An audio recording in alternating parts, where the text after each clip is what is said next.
Welcome to the Stronger Than Steel podcast with your host, Austin Davidson and John Keir, talking Steelers all the time. Now, here's Austin and John. Hello, everybody, and welcome back to the Stronger Than Steel podcast. Today is Season 5, Episode 35, possibly Part A.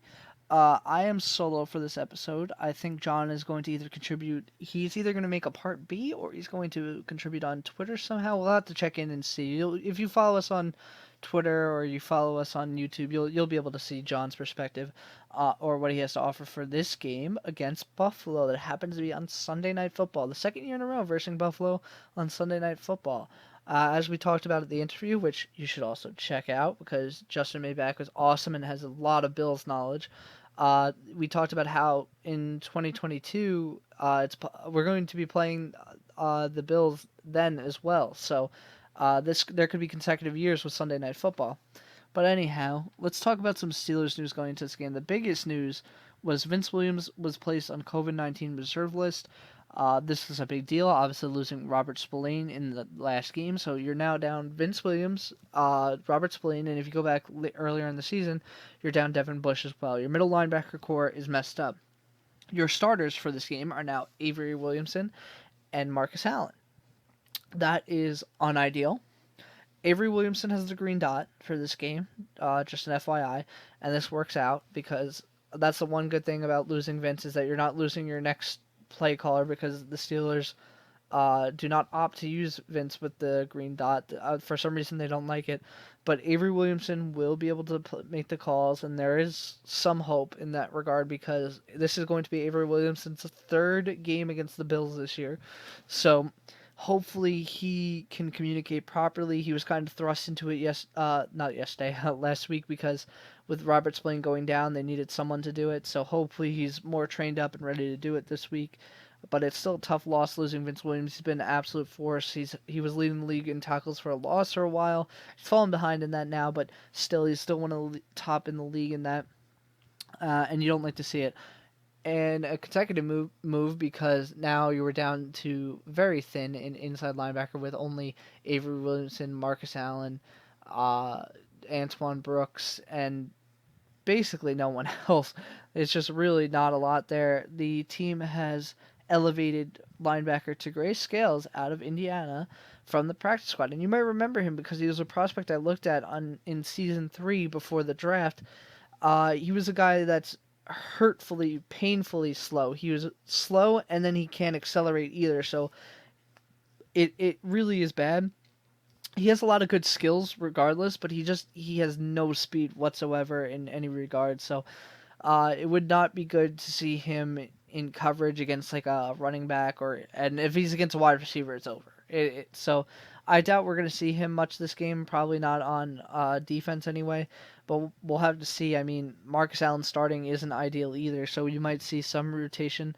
One other bit of Steelers news that I forgot to mention, I apologize, is that Ulysses S. Gilbert's window from IR was opened up, and he has now been activated for this game. So you do have UG3 for this game. I don't know how much playing time he's going to get because he hasn't been playing for a while, but he will likely be ahead of Antoine Brooks on the inside linebacker depth chart. We'll have to see if he rotates in with the lack of depth, but I'm not exactly sure.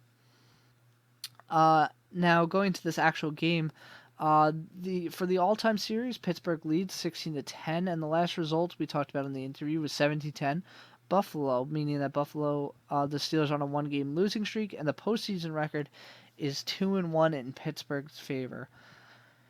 Into this actual game, I want to start with the defense, the Steelers defense, and the Buffalo offense. It's going to be a tough matchup. I mean, you're now down, 4 starters for this game, and quality depth pieces. You don't have... you know what I should really start with? I should start with the injury report. That's kind of important. So, Joe Hayden is unfortunately out this game. He did not clear concussion protocol, and he is not expected to clear it by Sunday, so he has been declared out. He is not the only one. Robert Spillane was declared out and then later put on IR today, or I guess technically yesterday. But so now you're down Joe Hayden and Robert Spillane. You are getting back Steven Nelson. You are getting back Chris Boswell. They are good to go in this game. But no Hayden does stink. So now you're down Hayden, Spillane, Bud Dupree, Devin Bush. It's just tough. It's tough against an offense that is this good. They have been a really good passing offense. Not as good as a rushing offense, but this is a passing league. I really do not care about rushing much. I mean, it's if you can't defend against the pass, like it's basically you have to have a shootout, and the Steelers' offense hasn't been built for that. Regardless, the Steelers' uh, defense is going to have a tough time against the run here. I won't be surprised if they get gashed. I've been a big fan of Singletary, not a big fan of Zach Moss, but I've been a big fan of Singletary for a while, and I don't think he gets enough carries. I think that his yards per carry this year is really good. I think that when he plays, he's really good. He's a really solid pass catcher out of the backfield. And last week we saw J.D. McKissick get 10 for 70, a 10 for 70 catch to reception yards stat line, and that's tough. And we could possibly see something like that happen with Singletary again. I doubt he plays that much for that to happen, but 5 catches isn't out of the question for Singletary. As for Zach Moss, you guys know how I feel. If you want to go back and see the draft preview of what I thought of Zach Moss, he was often linked to the Steelers, so I looked at him and I just was not a fan. But, I mean, he's their goal line back.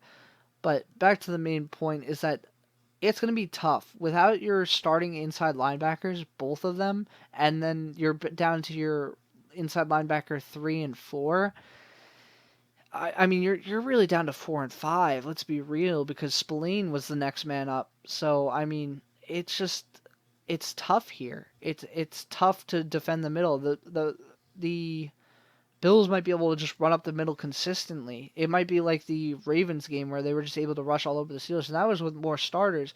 Granted, you didn't have Mike Hilton and Tyson Alualu for those games, but the Steelers feel worse now than they did then.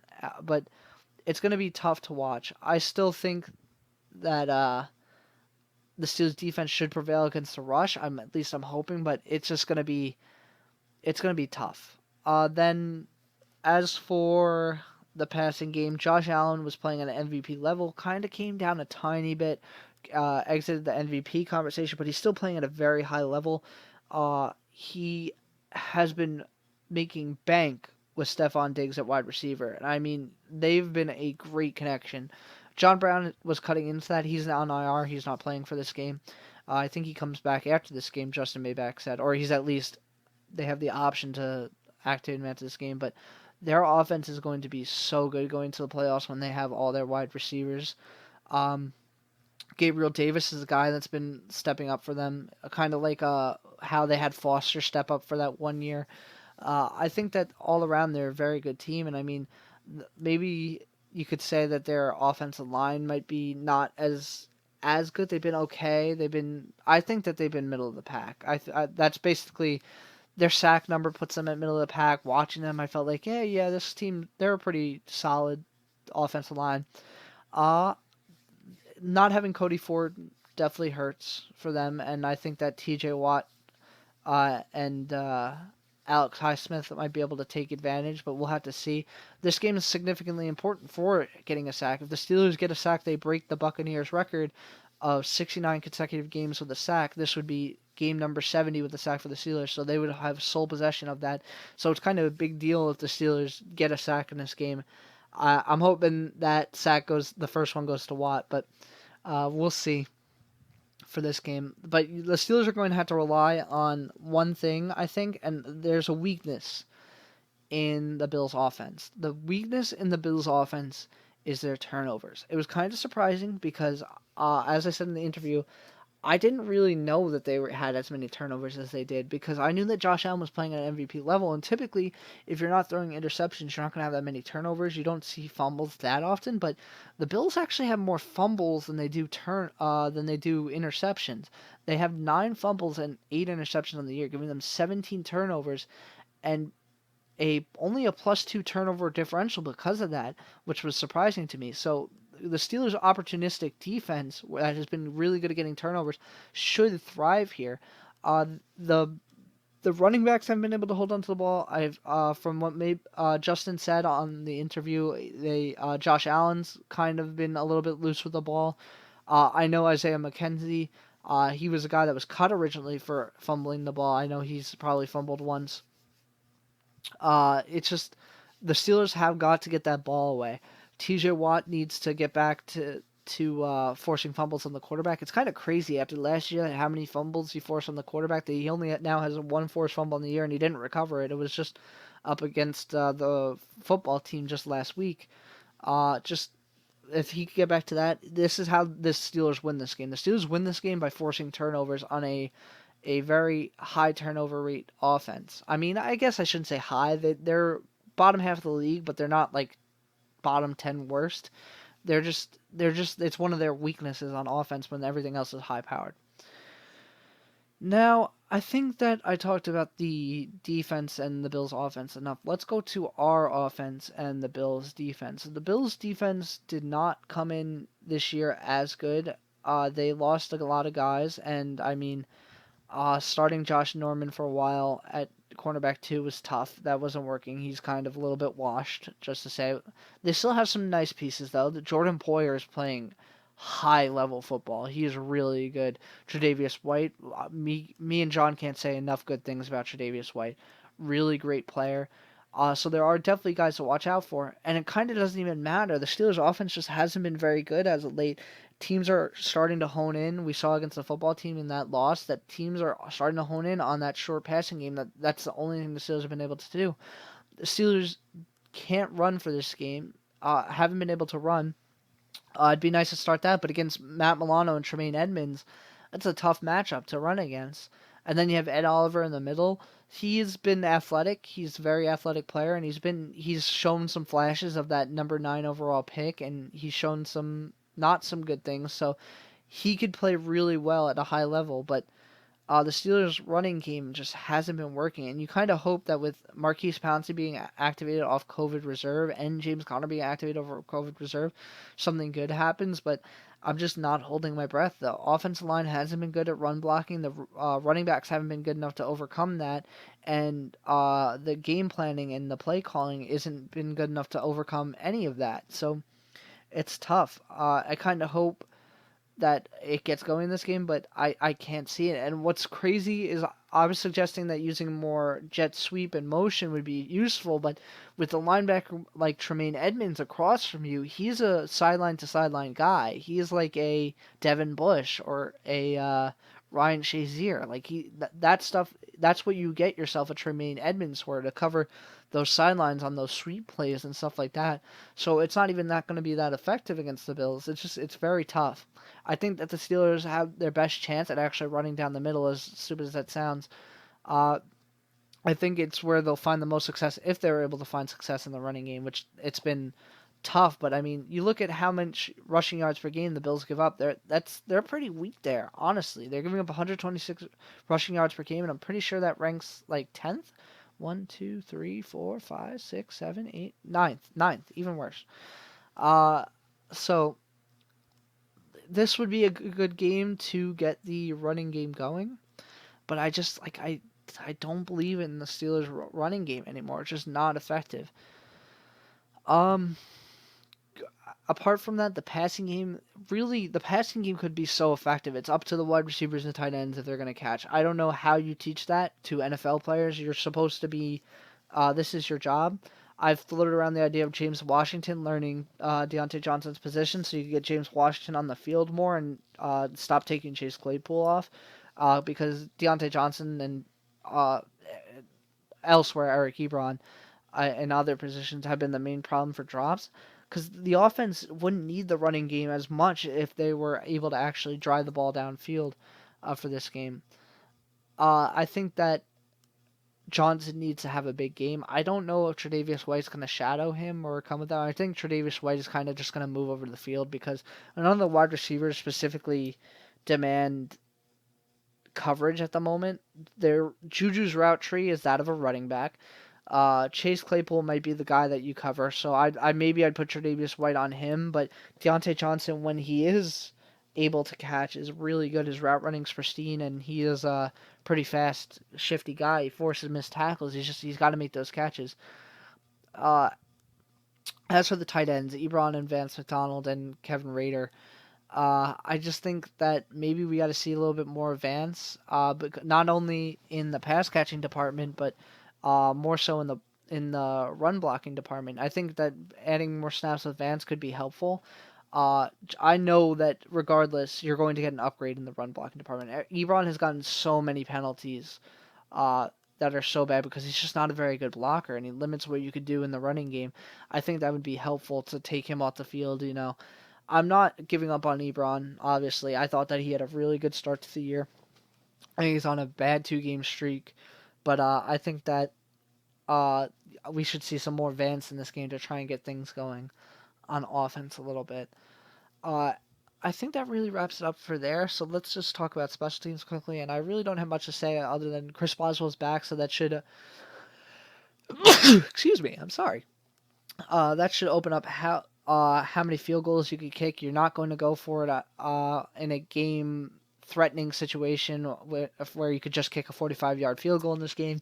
You could have trust in your kicker. I just hope that his hip is healed enough so that he doesn't start missing more and more kicks. So that really wraps up for my preview for this game. I think that this game is going to be all about forcing turnovers on the Bills' offense for the Steelers' defensive side, and for the offensive side, you just gotta just get the run game going somehow. John threw it out there that they just need to take this game and establish it regardless of what happens. I kind of tend to agree. I think that you need to figure out something going forward. You need to find out a way to establish a run game. You need to, because it's just not been working. You're not going to be able to win games if you can't run on 3rd and 1, 4th and 1 situations and short yardage situations. But anyway, let's get to the NFL pick'em for Week 14. For the Thursday night game, the Patriots at Rams. The Rams blew out the Patriots 24-3. If you follow us on Twitter at @stronger_Steeler, you saw that me and John both picked the Rams to cover. So we both foresaw that coming. Now, as for games that haven't happened yet, we have Texans at Bears. Houston's favored by 2 points. I'm going to be taking Chicago +2. The Texans don't have much left that's good on their roster, and they're really, really thin at cornerback. It's really bad. With Bradley Roby being suspended and Will Fuller being suspended, they might be using Eric Murray at cornerback. I was following Aaron Wilson of the Houston Chronicle trying to figure out what they were doing. They might be starting a safety that has played cornerback in Eric Murray at cornerback because they're so weak, but an injury literally puts them in a very bad spot. So I will be picking Chicago +2 with that in mind, even if it's Mitchell Trubisky or Nick Foles, which I believe it should be Mitchell Trubisky. Cowboys at Bengals. Dallas is favored by 3 points. I'm going to pick the Bengals +3. I think that the Bengals have been playing pretty well for where they're at with not having Joe Burrow anymore. I think that they're doing decently. Honestly, they kind of kept up with the Dolphins for most of that past game, and they kept the Dolphins to only 19 points, which is kind of crazy, to me at least. So I'm going to pick the Bengals +3 because Dallas is really bad. Bengals are really bad, but Dallas is also really bad. So Bengals +3. Chiefs at Dolphins. Kansas City is favored by 7 points. I'm going to pick Kansas City cover. The Dolphins haven't been playing well as of late, especially their offense. I feel like ever since they started Tua, it's just been downhill. They will no longer have Myles Gaskin for this game. He has COVID. They are very thin at running back. They have no Salvin Ahmed. They have no Matt Breida. They have no Gaskin. They're likely with DeAndre Washington, and maybe they start Lynn Bowden. They traded for Lynn Bowden from the Raiders, but the Raiders had him as a running back. The Dolphins officially have him as a wide receiver, so we might see him move into the backfield as a reserve guy here because you really only have DeAndre Washington, but we'll have to see. They also have a guy named Layard. I don't actually know how to pronounce it because I've never heard it pronounced, but he is also in the backfield, but they're dangerously thin. Anyway, Kansas City covers because I don't think the Dolphins stand a chance in this game. Cardinals at Giants. Arizona's favored by 2.5 points. I am going to pick Arizona to cover. I think that Kyler Murray's kind of been on a little bit of a down streak, but I think that they get better in this game. Uh, I think that the Giants still aren't, even though they beat the Seahawks and they're getting Daniel Jones back for this game. I do not think that they're that good of a team, and I do still think highly of the Cardinals, even though they're on a bad stretch. So they cover. Vikings at Buccaneers. Tampa Bay is favored by 7 points. I had Tampa Bay covering easily at first, and then I started thinking, and I looked at the records, and it kind of blew me away. I felt like just not too long ago, the Vikings were 0-4 and going up against the 0-4 Texans, and now they're 6-6. Like, they really came back. And then I'm looking at the Buccaneers record, and they're 7-5, and with all the talent on their team, like, it's kind of ridiculous that they're 7-5. And then I'm looking, like, if the Vikings win this, they have the same exact record. And I'm pretty sure the Vikings are in the playoff picture as of right now because of the Cardinals, how bad they've fallen. And so I'm picking Minnesota +7. I don't know if they win. I don't feel like they should. But like I feel like they're going to be playing harder. And I feel like because they've been playing well as of late that they're going to keep it within 7. So I'm going to pick Minnesota +7.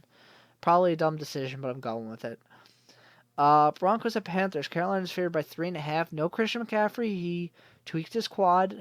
Being a Christian McCaffrey owner this year has made me quite sad. But I mean, I'm still got a first round bye in my playoffs, so I mean, I guess I can't really complain. I got one more week. I still have Carolina covering. Drew Lock is bad.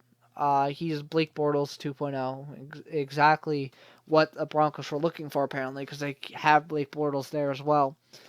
I like how Teddy Bridgewater's been playing, even as a game manager for the most part. I am going to pick the Panthers to cover.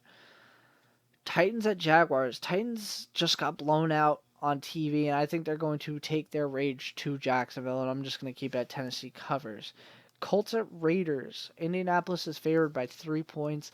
I'm going to have the Colts to cover. The Raiders just had a really poor showing against the Jets. They were able to sneak it out, but not very good. I think the Colts are a pretty solid team. I think that they're going to beat the Raiders here. Jets at Seahawks. Seahawks are favored by 15 points, and I know what I said. I know what I said. But there was new information that arose. I am breaking my rule and picking the New York Jets +15. The Seahawks defense is worse than the Jets defense. That is bad. The Seahawks can't blow anyone out because of this, and therefore that 15-point spread, even against the New York Jets, is way too big. Way too big for a team that has no defense, has a defense that's worse than the Jets. And believe it or not, the Jets offense, the Jets as a team have been playing better as of late. I don't know why. They're like almost ruining their tank, and they almost did against the Raiders. But I think the Jets are going to stay within 15 against the Seahawks defense that just lost to Colt McCoy. I don't think that that's so far fetched. Give me the Jets +15. Packers at Lions. Green Bay is favored by 8.5 in this game. I'm going to give Packers to cover. The Lions are still a bad team. They're in an interim head coach now. I just got to pick the better team with more consistency, so Packers cover. Saints at Eagles. New Orleans is favored by 8 points in Jalen Hurts season. Jalen Hurts versus Taysom Hill. Quite the matchup. I am going to pick the Eagles +8 with a new rejuvenated offense. I'm going to say that Jalen Hurts makes a difference and keeps them within 8. Maybe even win. We'll have to see. This game might be interesting. Or it's going to be blowout by the Saints. But I'm picking the Eagles +8. Falcons at Chargers. Atlanta is favored by 3 points. Give me the Chargers +3. I know what just happened to them on TV to the Patriots, which was really, really sad. But I still think that's a very talented team. I just think that they're poorly coached. Washington football team at 49ers. San Francisco is favored by 3 points. Give me the San Francisco 49ers to cover. I think that overall, they're a better football team and should be able to pull this out. Then we have Monday Night Football, which is Ravens at Browns, which we talked about on uh, the last podcast. I'm sorry. Baltimore's favored by 3 points in this game, and I'm gonna have Ravens covering. I think that they are the better team. I think the Browns are in a better spot than they were in Week 1 when they first played. But I think that the Ravens still cover here now that they have most of their team back. I think that Calais Campbell's going to be a little bit healthier in this game than he was last week against the Cowboys. I like the Ravens to cover here. So now let's get into the X Factors bold prediction and final score for the Steelers versus Buffalo Bills game. So my X Factors are going to be Marquise Pouncey on offense and Tyson Alualu on defense. And here's my reasoning. I think that Marquise Pouncey coming back is going to be a big deal for the running game. At least I'm hoping. I know before he left it wasn't very effective still, but I think that him blocking guys, like getting out in front of guys like Ed Oliver, or maybe even getting to the next level in Tremaine Edmonds and Matt Milano, I think that's a big deal. So I'm having him as my offensive X factor to get the run game going. And on defense, I picked Tyson Alualu because without Vince Williams and without Robert Spillane, I feel worried about the run game. I'm hoping that he's a run stuffer in this game and plays really well because of it, so that the run doesn't ever get to the second level, or he's just big. He's very effective in stopping it up the middle. I think that without Vince Williams, I want him to be the guy that stuffs guys up the middle. So I think it was important to pick him. Now, as for my bold predictions, I'm having Tyson Alualu having 5 tackles for a loss in this game, and that includes sacks. So sacks will factor into this figure. I felt like that was fair. Then Marquise Pouncey pancakes someone. Has to specifically be a pancake. Can't be just a block. Has to knock a guy on his butt, and it leads to a 30-yard gain up the gut on the ground. Then Steelers give up. Then my last one's not a good one. I have the Steelers giving up 200 yards rushing to the 23rd ranked rushing offense. I have a bad feeling about this. I have a bad feeling about not having starting middle linebackers, not having a backup middle linebacker, and now you have to start Avery Williamson, who's been here for only a few weeks, and Marcus Allen, who wasn't even an inside linebacker up until this year. So, tough stuff. So that being said, I'm going to go into the final score. The Steelers at Bills. Buffalo's favored by 2 points. I'm a little pessimistic. It feels like the Bills are a lot better because of the offense. It's tough to think that the offense is going to keep up with how banged up the defense is. I really wish we had Joe Hayden. I really wish we had a full defensive back core so I could say, okay, well, we might not be as good up the middle, but at least we have our defensive backs. But we don't even have Joe Hayden. We're going to be seeing Cameron Sutton, which Cameron Sutton's not bad. I have no qualms against Cameron Sutton. It's just it's not who's supposed to be starting. And it means that Justin Lane's going to be on the field. And Justin Lane, I do have qualms about. I don't think he's a very good player, at least so far in his career. So that being said, I'm going to pick Buffalo to win 33-17. I think that they're going to be able to tear apart our defense now without Bud Dupree, without Robert Spillane, without Joe Hayden. I think that it's going to be easier for them, and I just can't see the offense coming back against. It's really the offense got to beat the drops. I don't know how you beat the drops. It's a very simple concept. But yeah, this has been Season 5, Episode 35 of the Stronger Than Steel podcast. If you have any questions, feel free to comment. Check out our social media and talk to us there. We'll feel free to answer anything, any questions you have. All the links and descriptions will be down below. And everybody, have a good night. You have been listening to Stronger Than Steel podcast. Thank you for joining us today, and don't forget to check out our website listed in the description below.